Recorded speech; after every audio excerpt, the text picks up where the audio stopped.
society isn't too kind to women who are 30 and up and single. So to break the stigma against older women dating and answer some burning questions, we've got senior matchmaker Devyn Simone back on DBL. Welcome back, Devyn. Yes. Thank you guys. Happy to be back. Yes, Devyn, I've been following you for years. If you're not following Devyn on Instagram, make sure you check her out. So I'm excited to see you. So what is going on? Of course. So there are some stigmas about older women dating that just aren't true. Share those with us. The lies, girl, they're straight up lies. There's a stigma that, when you get older, that you're less fabulous. There's a stigma that you won't be able to sort of keep up, that you're really set in your ways, maybe that you've kind of lost that oomph. We all know that that's not true. I mean, 50 is the new 20, 60 is the new 30. You know yourself more. There are some advantages to dating older, and you can make it work for you. You just have to be smart about it. All right, well, let's flip it a little bit. What about a younger person pursuing an older person? Now, is it like, what's a red flag and what's a reasonable age gap?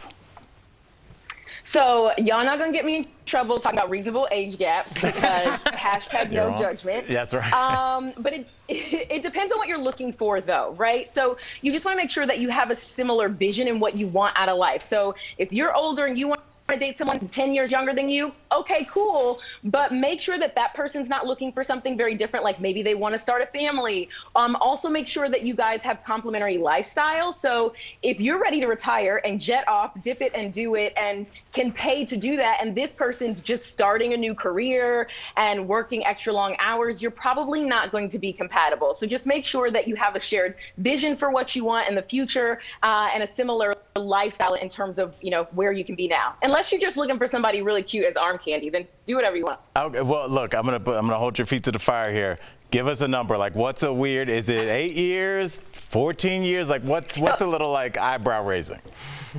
So with our clients, I generally recommend an 8-year window, right? So you want to do, like, say 5 years down, 8 years up, and that's for men and women. But again, if you feel like you just want something much younger than that, we're talking 15 years, 20 years, you can do that. Just be realistic about it and make sure that you're not getting taken advantage of. Ooh.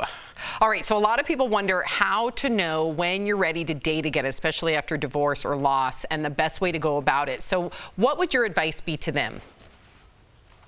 My advice would be, if you feel like at some point you want to get back out there, the minute you start thinking about it and the minute you feel comfortable enough to even say it, even if it's to yourself in the mirror or to your best friend, then it's time to give it a try. You don't have to be fully healed. That is a myth in and of itself. We're always growing. You don't have to be fully healed to start dating. You just have to be taking steps towards that goal, and go ahead and dip your toe in it. Make sure you have a good support system, because you never know who may surprise you and when. I like it. So, Devyn, before we go, we got to get into a little tabloid gossip here.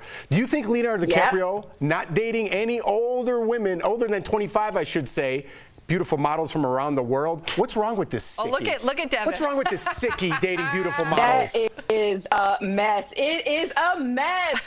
It's a red flag. And Leo was fine on that boat, but maybe he didn't deserve to get on the door. Maybe Rose had the right idea in Titanic, because the way that Leo keeps dating these college-age girls is questionable. Look, Leo can do whatever he wants. He's a grown adult, and these women are all grown adults. However, anytime someone keeps dating someone that much younger, it typically means that person likes an unequal balance of power, right? He's older, he's wiser, he has more money, and that creates a little dynamic, and it's a little weird. Devyn, what happened to hashtag no judgment and dip it and quit it?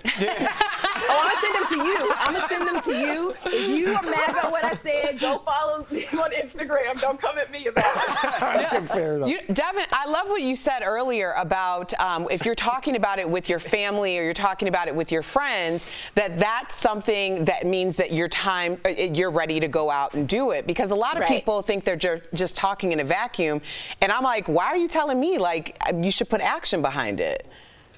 Absolutely. Put action behind it. Look for a support system.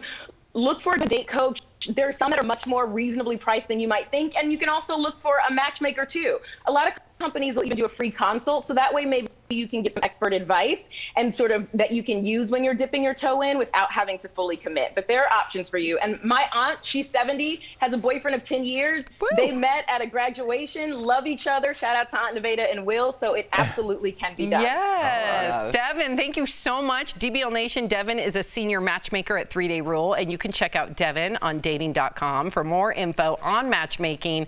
Devyn, always a pleasure. Thank you so much. We'll be right back. Appreciate it. That was fun. Thank you, guys.